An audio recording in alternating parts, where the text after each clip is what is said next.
Okay, people, thanks for attending. And I'm going to talk obviously about the eyes and just how remarkable they are, and look at the whole structure of the eye and the optics, and let's appreciate all the intricacies that come through with the eyes, and in particular, just some of the whole body effects that start to happen when the eyes become irritated and stressed. I think that's the main thrust of this whole webinar, and we've all experienced this. But just really great to name lots of things that might be obvious biologically, but I think people just don't necessarily put one and one together around.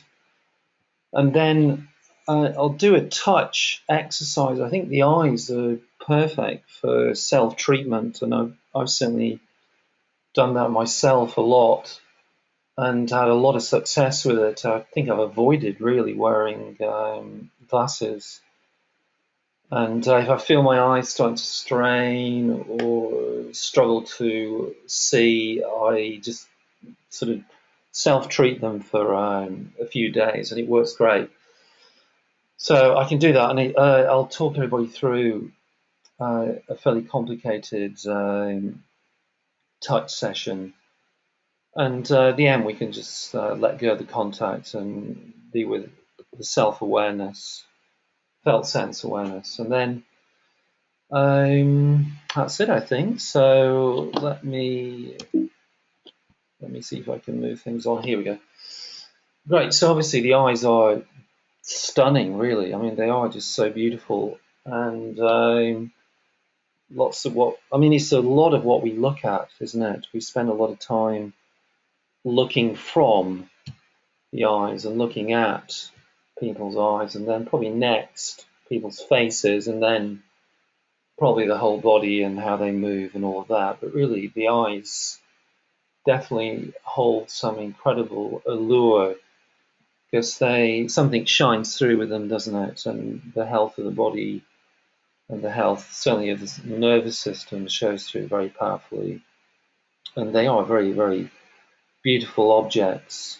And as you can see here, um, and the amount of information coming to us is staggering. I mean, the eyes are almost ecliptic in terms of our special senses. I think it's fair to say that all the other senses, apart from felt sense, are really sideshows. A lot of the brain is involved in it, as we'll see, and there's a lot of neurons that are and receptors that are, oriented towards converting light into electrical signals. There are lots of parts of the brain interpret all of that, and there's just this constant stream of information coming to us, even when it's night and it's dark. We have special receptors for making out what's around us. So that's that. The eyes have it, certainly. And here's just a few things I think are really powerful understandings of the eyes. So they are primarily fluid. You've got this remarkable outer series of layers, but really most of the eye is fluid. As you know, it's divided into those two compartments, and just worth thinking about that, really. We're seeing mostly the world around us through this fluid ball, through fluid, actually. And the retina is totally unique. There's nothing like it in the rest of the body. It's a special, uh, tissue type that has these remarkable receptors that are stimulated by light, well, visible light mostly, and they are wired up to the brain, in a really fantastic way. So good to just appreciate that. Yes, the eyes are the top. in my mind, the autonomic nervous system. They're both somatic and autonomic. So we'll also really have a look at that in the slideshow. And I think really, if the eyes are happy and easy, then really the whole autonomic nervous system can regulate quite well, actually. And the eyes can definitely affect the autonomic nervous system and vice versa. So there's this whole wild conversation going on. The whole brain effect of the optic nerves and the optic array. So there is really no sense like it. The whole of the transverse pathway from the eyes back is taken up by the eye stroke optic phenomenon. And it really is a front of cranium to back of cranium relationship. So, you know, the ears and hearing, it's all in a way just in from the ear and around the ear. And I guess the olfactories do go deep into the center of the brain. But something about the optics that just spans the whole brain. And as we'll see, that's just really very powerful. Relaxing your eyes means relaxing your brain. Definitely, the eyes are the brain, and if they are upset in some way, then the brain can't truly rest. So I'm hoping some of that comes through. And then the eyes and perception. I mean, obviously you see, but we also, a lot of our perception comes through our whole visual field orientation. So what we look at is a very powerful factor into the brain. And I'm going to recommend that we look at objects a long way off. If you can see the horizon, then great, because that's what the brain loves. And that's what I think people forget. Okay, so let's just go straight forward. Here's, and I'll move the cursor fairly slowly. Here's an amazing picture of the eyes. Kind of, I haven't seen a better one actually. Obviously, here's the nose, and it's the right eye, isn't it? Because over here, on the left of the image, is the ethmoid, which obviously is medial. Then over here is the zygoma and the maxilla, rather. And that's obviously lateral. And then, you know, there's this remarkable orbit, which we'll have a look at a little bit later on, but it's not, you know, just doesn't have all this kind of space in it. It's padded with orbital fat, which is a really great name, isn't it? So it's a adipose connective tissue matrix that really is to do with cushioning the eye, and totally, you know, so important. So the eye's just kind of snug within this bony orbit. And then what kind of shouts at me is the sphericalness of the eye, although obviously it can vary in shape quite powerfully, can't it? And that could obviously affect your eyesight. And then I'm really drawn here to this lens area, which is an amazing, well, it's really a kind of connective tissue structure, totally avascular, and it's suspended by these, you know, sort of kind of little ligaments here, suspensory ligaments, and it's, you know, pulled and reshaped to focus the light into this area here, which is part of the retina. And I'm amazed this doesn't go wrong more often, but it's an incredible object. And then around it here is this aperture, so that is generated by the iris, which is a series of muscles that obviously contract and expand to let amounts of light in. And that's what gives the eye a lot of beauty, I think, the way the iris is, in this kind of fan-like shape. And then here's this outer layer of the cornea. So this is a remarkable area, this kind of front end of the eye with its own fluid in it. And then there's a much bigger part of the eye back from that, like gigantic in relationship, and another fluid type in here. And then really it's all about these tissue layers. So we've got three layers. The inner layer is obviously the retina itself, which is totally unique. And then there's this sort of middle layer, the choroid layer, which is the sort of vascular structure and the kind of runs into a sort of muscle ligament zone here. And then the whole thing is enveloped in the sclera, which is this thick, again, connective tissue outer surround, which you can see really just transposes into the cornea. The cornea is kind of really an extension of the sclera.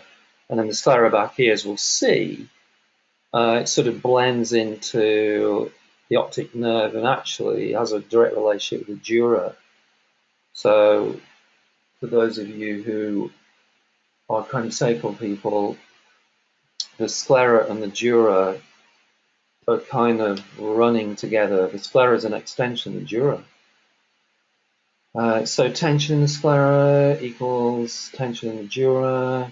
Tension in the dura can slide through to the eye, and all those headaches you might get from eye tension can definitely come from what's going on in the sclera. And then the other thing that's really shouting are these amazing muscles. We're just seeing a couple of them actually. These are the rectus muscles, which move the eye left and right, and you can see they're a typical muscle. There's a pink bit and there's a white bit. You can see the white bit here, the tendon of the muscle, blends into the sclera. Yeah, so tendon meets sclera and just becomes one really. And as we'll see, there's lots of other muscles that move the eye in all kinds of different ways. So great image. I think that's probably it on that. Here's a brain in a glass jar, which is always a bit weird, isn't it? And obviously it's a dead brain. But just a fantastic picture just showing that really, are the eyes separate from the brain? I don't think so. They're really part of the brain, and I think of the eyes as the external part of the brain. So really when we look at the eyes, we're looking at the brain. It's the brain in the world. And the optic nerves are really long. That's what kind of strikes me here. And then they do this amazing meeting, don't they? This fantastic name. It's got number 5 here, the optic chiasm. So it's a bit like a chicane, isn't it? In motor racing, it kind of comes together and then splits open again. Most of the fibers sort of go through, well, the fibers split, as we'll see. And then you can see the optics sort of go around the side of the brainstem and the sort of midbrain area, and actually synapse here. And then you can't quite see it, but there's a second neuron, so that's one neuron from there to there. The second one, which goes off into the occipital lobe and the cortex of it. So we'll get to that. So that's what I'm meaning by the eyes really have this huge passageway right from the front to the back of the brain. Here's a graphic. I seem to remember it's from Netta, and showing the visual fields and the way it's actually quite a complex mix of the two. Can you see that? The green, the red, the blue, and the yellow. So there's quite a big switch over going on. So you can see that here's the optic nerves, and then there's the chiasm, and then here it is, just synapsing here, the lateral geniculate nuclei, which actually are part of this superior colliculus zone, which is actually just by the pineal gland. So you've got this remarkable thing going on with the optics. The pituitary is there, and the pineal is here. So the whole eye optic phenomenon is in very powerful relationship with two master endocrine glands. The pineal is definitely about bringing light to the pineal, so the pineal knows if it's day or night, because it's so deeply buried in the human brain. I think in other creatures it's much closer to the cranial surface. And then there's this second set of neurons, which are called projection fibers, or really good name, the optic radiation, which literally moves through the white fibers of the cerebrum to the nuclei that are involved in the interpretation of light signals, which are really the back of your head, in the so-called optical cerebral area, sorry, the occipital portion of the cerebrum. Another similar picture, it's mostly this that I'm showing it for, just showing you how very horizontal the passageway is and how it does span around this, let's call it the diencephalon, the very core of the brain. And it's showing the lateral ventricles, this picture actually, and some of the sort of limbic system here. There's the brainstem. And then it's showing this white fiber projection deep in the cerebrum through to the cortex at the back of the head. So I like that picture. It's really very useful. And here's another similar picture. Fantastic image of the optic radiation here. Look at it. Really quite beautiful, actually, isn't it? Like a kind of flow pattern. And then coming into that portion of the cerebral cortex. But also, this is showing some of the vasculature here. It's also showing the pineal body, sorry, the pituitary body, and the stalk. You see it literally just sits behind that chiasm. So amazingly, busy area here. I think one of the busiest areas in the body. Blood coming in from the carotid, that's the carotids here, forming this circle of Willis. The optic chiasms coming right into the center of the circle of Willis, and at the very, very, very center of it is the pituitary and other limbic system structures, then the brainstem itself, and then the cerebrum. So we're looking from underneath up into the underside of the cerebrum. Very amazing picture. Can't for the life of me remember where that comes from. And here's the retina. So it looks like a sort of villi, doesn't it? It looks like some kind of image from a anemone, a sea anemone. Very similar. So these are your rods, aren't they? Which are numerically enormous. And these are the cones, the green ones. So that's the sort of, the daylight and the twilight receivers. And then it goes through to this sort of, ganglionic zone before it meshes into the nervous fibers. But just stunning picture of the retina. Love it. It's very alive. And then those are the rods and the cones themselves.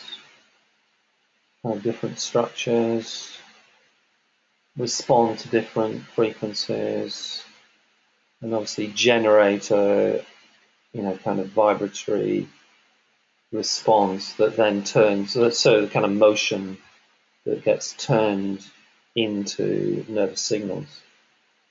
That seems to be how most of the special senses work, really.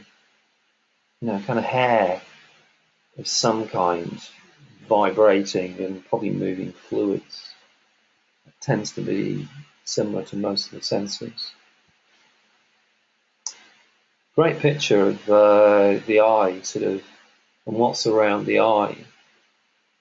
So showing some of the bony structure, showing that it's not that far from the jaw actually, and the TMJ is just kind of over here. And then obviously muscle, I think that's, is that a pterygoid muscle? And then, you know, the ethmoid's being shown here, and then further back you're looking into the brain stem, the optics. And anyway, just to get an unusual view of things. Obviously, it's taken the cerebrum out. You can see the cerebrum here on the right-hand side. And then here's these crazy muscles. It just look really weird, that actually. The eye out of its socket is kind of odd.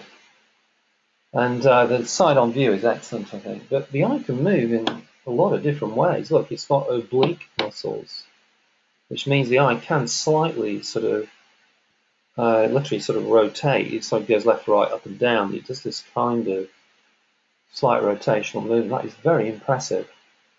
And there is a lot of muscles. There is 1, 2, 3, 4, and there's a couple of obliques, I think, going in different directions.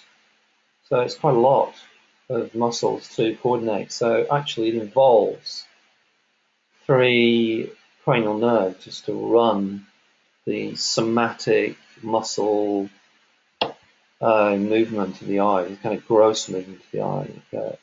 What runs the subtler movement of the eye, which is the iris and ciliary stuff, is the autonomics. So this is one set of neurons. That is another set. Lovely picture of the eye in the bony orbit from Sobotar, I think. And yeah, just showing some of the vasculature. Can you see that? Internal carotid artery. So what gets fed from the carotid, really it's the pituitary first, and obviously the brain after that, but actually very quickly it's the eye. And I wonder if the carotid has been placed here so that the eye gets a very, very, you know, serious, powerful blood supply immediately. And then here's the venous drainage, which comes back to the cavernous sinus. So, you know, it really is mostly internal, isn't it? Yeah, it's all kind of internal. It's all to do with the internal carotid, not the external carotid. So the eyes really are part of the brain in that regard. This is one of the most remarkable pictures I've ever seen, actually, of this area. So what we're looking at here is the back of the orbit. So I'm just going to take the cursor to show you the back of the orbit. The eye is off to the right. Yeah? So posterior is into the neurocranium. Anterior is moving towards the eye. So here's the optic nerve coming from the eye. It's a very clever picture. There's look, it's showing the outer layers of the nerve, which are connective tissues. It's part of the called the neurolemma. And can you see it kind of blends with the tendon ring? Look, common tendinous ring. It's an annular tendon that is common to all the eye muscles, so the obliques and the rectus muscles. And can you see also that all of this is merging with the cranial dura mater? There's no difference. It's just one form of fascia meets another form. And actually just here, it all comes together. And it's all suddenly one. So you can see how eye strain, i.e. tension in these muscles, will absolutely generate an internal dural pull or strain. And I think that leads actually to headaches. You know, eye strain headaches is caused by dural tension, partly. And also, can you see that this could easily reduce the flow of blood? You know, it would have to be very strong to stop that arterial flow, but it could easily stop the venous return. And that's a very classic form of headache or even migraine. isn't it? So that's, would be on any list of migrant activity.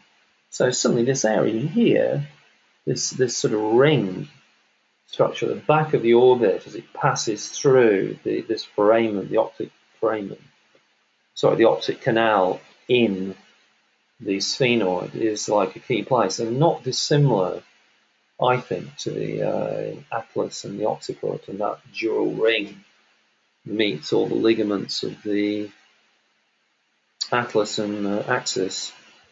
And obviously there's lots of nerves there as well, and there's a spinal cord. And then you see it coming back here into the chiasm, and then just around the back of it is the pituitary. So, wow, that just explains a lot. There's the cavernous sinus. Blood in from the neck, flows in to the eye. Can't quite see the venous return, but it does end up coming into here, which is, the cavernous sinus drains into the jugular, and we'll have to pass through the dura, the tentorium, falcium, a big part of that whole sinus complex. So there we go. Hope that was understandable. And here I'm just showing a picture of the bony orbit, which is a miracle, actually, in structural formation. I mean, it's just, you're getting a lot of ossification centers to, get it together and come together in this very, perfect round orbit. And really, most people seem to have it right. And, how many bones are there here? 1, 2, 3, 4, 5, 6, 7 bones that I can see, and a lot of sutures. So anyway, that's the optic foramen. You're seeing it there. It goes through the lesser wing of the sphenoid. So seeing and the sphenoid kind of go together. Now, just to shift to the autonomics. So what we're looking at here is an amazing sagittal section of the face and the cranial base here. And what we're seeing, can you see this? You see superior cervical sympathetic ganglion. There it is. That is the top sympathetic ganglion coming off the chain at T1. It comes right up, really, just by the side of your atlas. Yeah. And then the fibers of that follow the internal carotid and make their way through to the eye, to the ciliary muscles here, and that's all about, the aperture of the eye, isn't it? The dilation or contraction of the pupil. And then, you can't see it so well, but there's a parasympathetic innervation that's coming from the brainstem, the oculomotor nerve that comes across there. So you've got the parasympathetics and the sympathetics. Here's another look at that from a schematic which has come out of Netter's atlas. So here's the top of the chain, here's the extension to that, there's the carotid, and the red dots are going dot, dot, dot all the way around there. And then here we can see the oculomotor, very parasympathetic, black dots, dot, dot, dot, all the way around. So the two between them are controlling the pupil dilation or contraction. And that's a big thing in the arousal process, isn't it?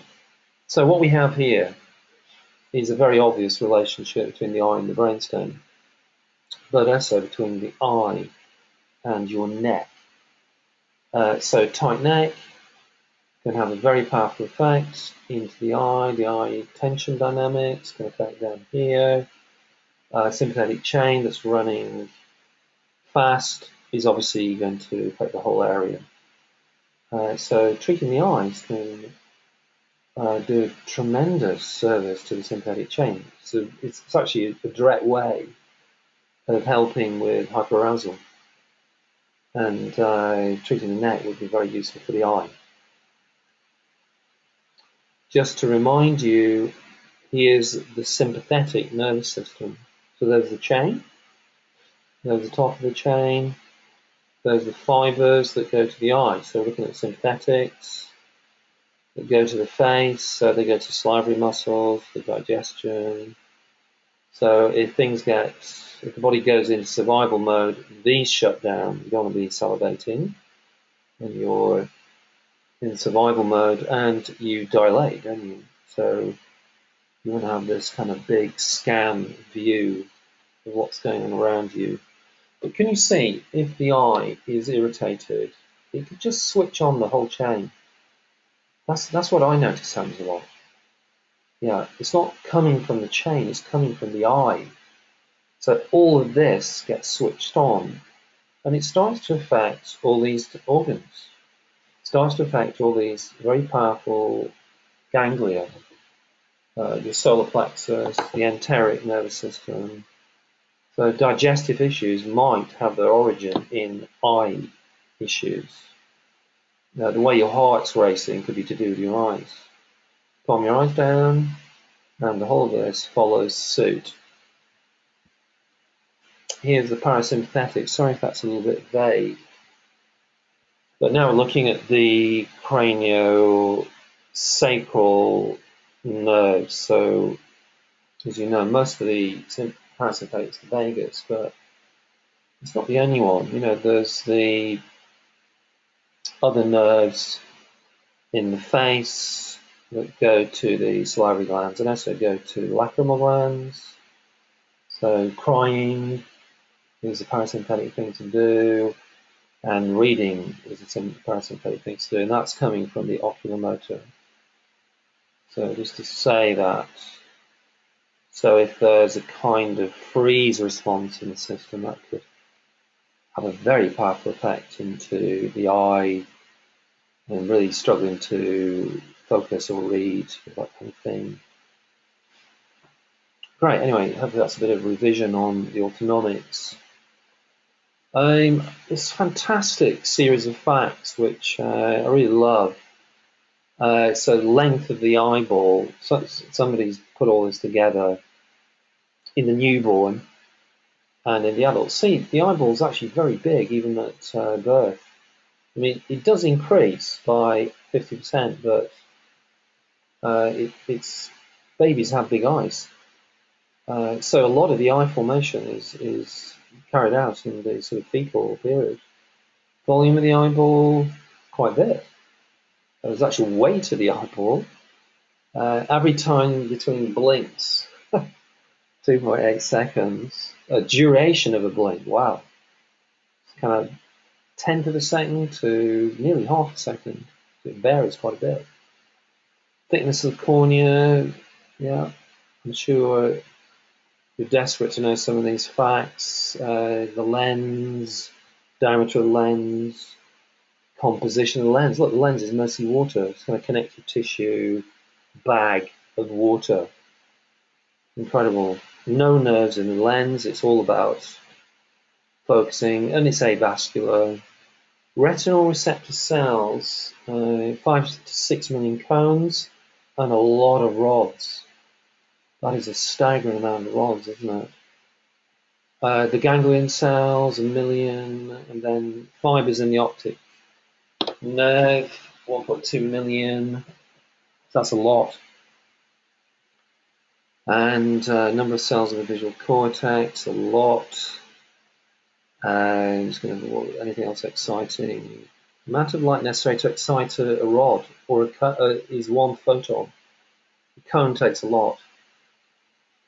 Location, greater density of rods, high density of rods, and so on and so on. It's going to flash through here.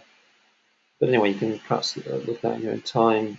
Oh, turnover of aqueous humour, 15 times a day. That is a lot. Percentage volume of eye occupied the vitreous, so that's the big cavity, isn't it? The vitreous. But the aqueous humour's got a huge turnover.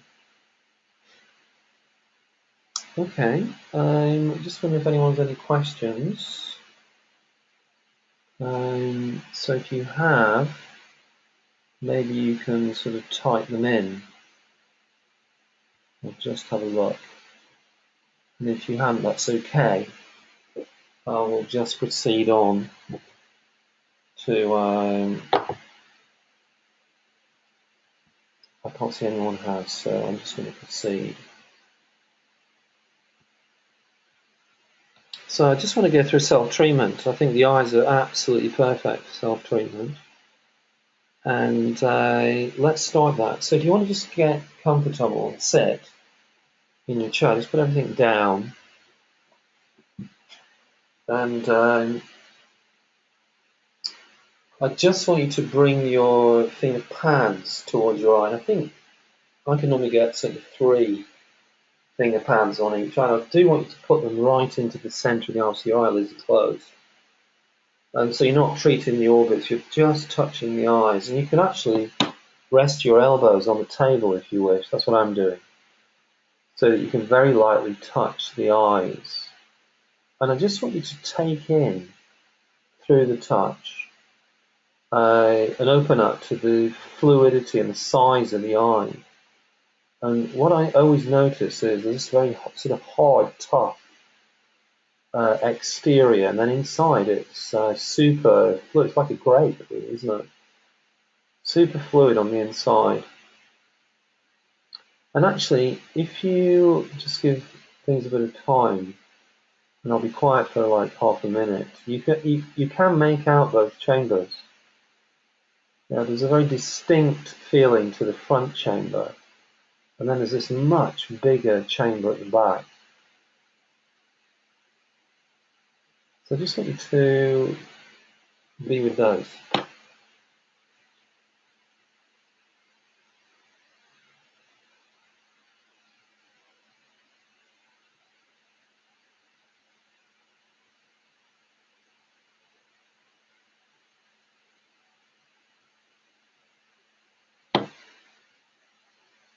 Right, and the other thing that is super noticeable is tensegrity. A lot of biotensegrity here. And you saw that there was a lot of muscles and connective tissue here. So I just want you to be interested in how tense each eye is. They often vary quite powerfully from one to the other. And I want you to give your eyes permission just to let go into the touch and allow your finger pads to kind of support them. And all those muscles that you saw, I just want you to consciously allow them to relax. Often one eye is working harder than the other and is more contracted and therefore more nervy.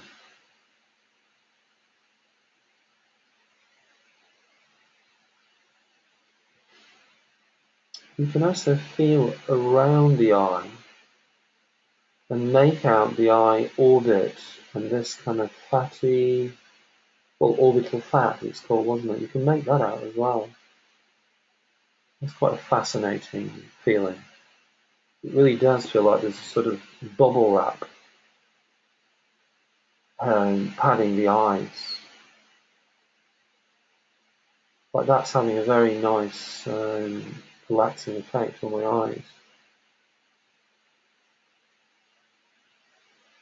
Right, and then let's open up to some of these muscle nerves. So the trochlear, the abducens or abducens, and the oculomotor, they all go back to the brainstem. So I just want you to open up to those. That's all to do with the somatic innervation of those muscles. It's quite a nice link to make. So it's a neuromuscular relationship you're opening up to now.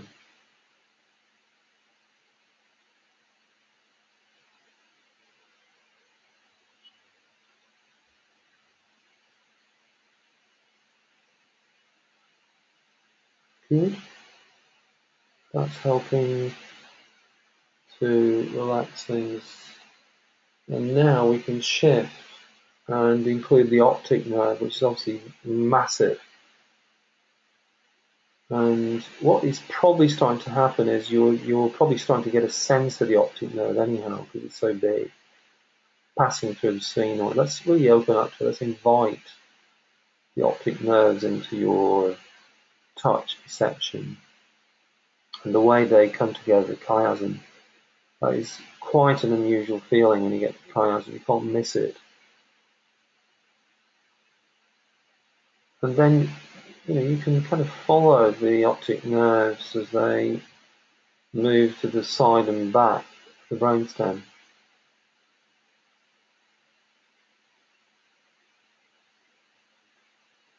And really, the connection between the optic nerve and the eyes is with the retina.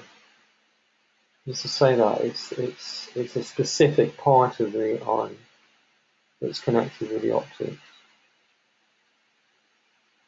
So we just sit for half a minute with retina, optic nerves into that top of the brainstem area.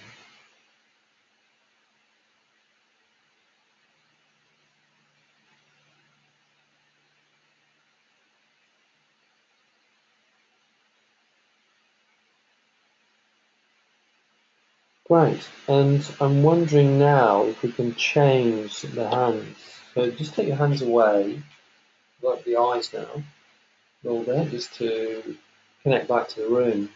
And what I want you to do is use your index and ring finger and just close your eyes again and place the pads of those, one pad on each eye, the index finger and ring finger pad, and then with the other hand, I just want you to use the finger pads to touch into the occipital lobe.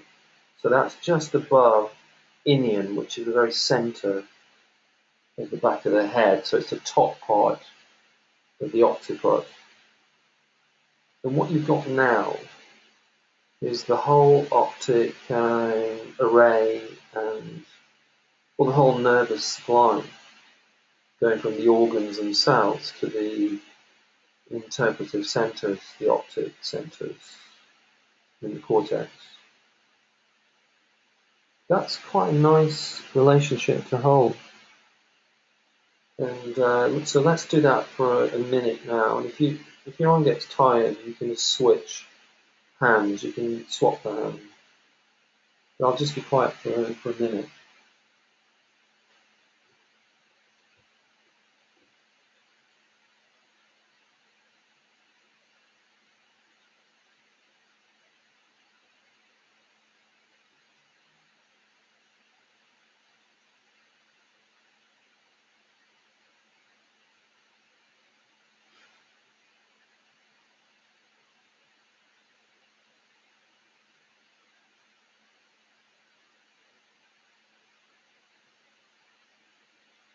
Great, and let's stay with it.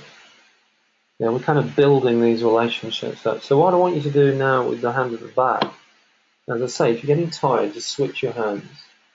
I want you to maintain the contact with the two eyes. I want you to bring that hand down and just touch into the sort of upper C's of the neck, or really anywhere on the neck.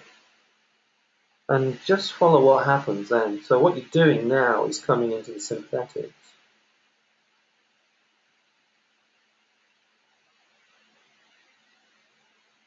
And I'll be quiet for half a minute.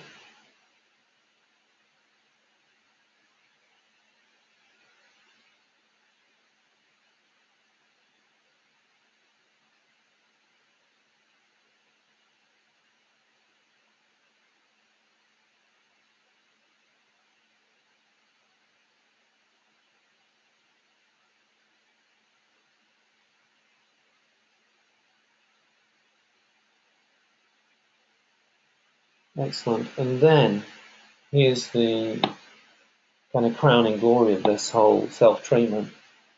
Keeping the contact with the eyes, I want you to take the hand at the back of the neck, take it off the back of the neck, turn it around and place the back of your hand on your sacrum. And I want you to open up to the whole sympathetic chain. Yeah, and kind of pretty much get as close as you can to the coccyx.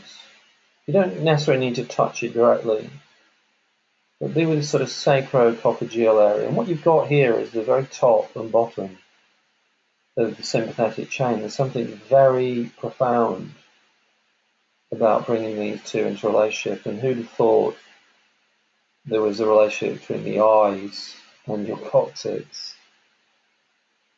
And again, I'm going to be quiet for a minute. I just want you to observe what happens to your sympathetic tongue.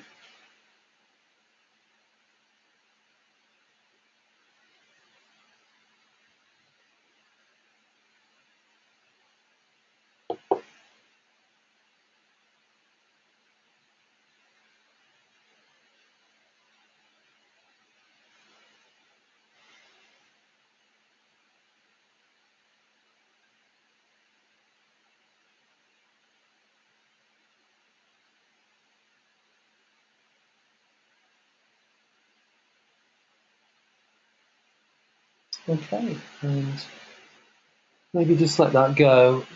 Just come back to open your eyes, and let's just look at some conclusions here in this whole webinar. So, eye strain is not a small thing, and I think a lot of people suffer from it, and a lot of it sort of goes undiagnosed. Maybe it's not affecting your vision in an apparent way, but I think it's affecting lots of things. So eye strain affects the whole cranium.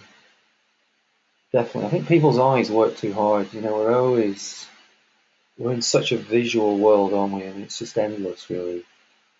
I think our eyes and ears are kind of tired out in the modern world, so they do need some relief. Hyperarousal is commonly caused by eye irritation.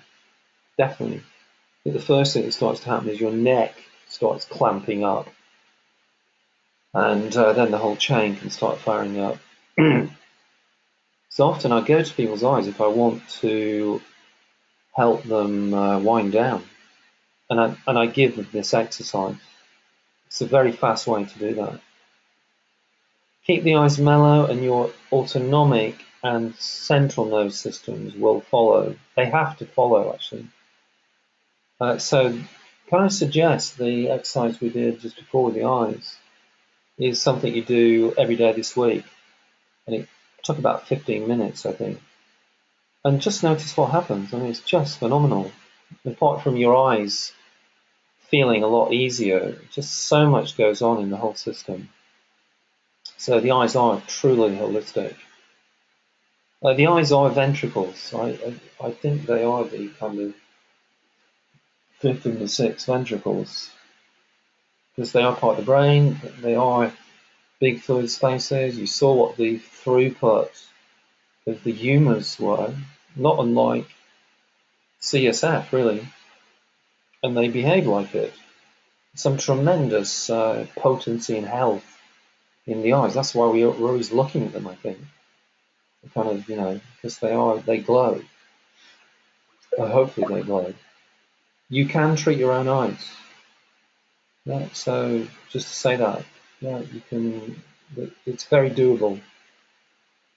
You can meditate on your eyes. So what we did before was something you can literally formally sit down in meditation and do, just through felt sense. You don't need to bring the touch into it, and you can get very, very good at that once you become clear around those internal relationships. Look at the horizon as much as possible. So definitely, just and I'm talking to myself because I'm commonly looking at a computer or looking at some kind of screen, and just to make that connection is just vital for the brain, I think. Images, there's quite a mix of images, some of which I'm not quite sure where they come from. We have a huge stock in the Body Intelligence Library, but Many of them came from these sources: Orbital, Neto, Theme, Gilroy et al. And Martine, there's quite a lot of Martine pictures there. And if you haven't got that, definitely get it. It's fantastic information. Okay, well, I think that's it. We've been going through the kind of 50 minutes. Hope you enjoyed that. And I'm going to sign off now. And Happy New Year. And I'll be back in a couple of weeks, and I'll send out a reminder email blast. And I'll have links, a new link for registering. Okay, thank you.